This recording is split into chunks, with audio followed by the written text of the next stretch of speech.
suggested loads of ideas and pretty much stuff like that is how I helped the Arts Council. We met up multiple times to discuss with a variety of people on the arts.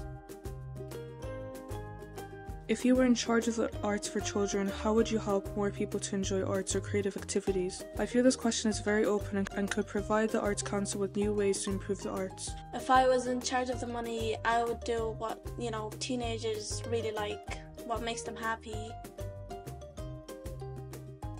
I was surprised about how many people don't want to do the arts because of bullying, peer pressure, discouragement.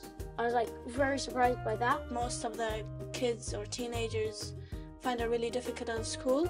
They might be embarrassed of some stuff, nervous at the same time. They need someone who give them, stuff that makes them happy, say something nice to them. Let them just move on forward, do other stuff, ideas that they're really interested in.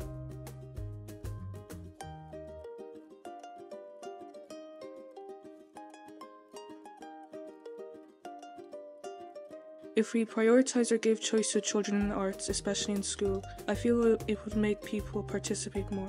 So if you like art, just try it. Doesn't matter what anyone else thinks, just try it.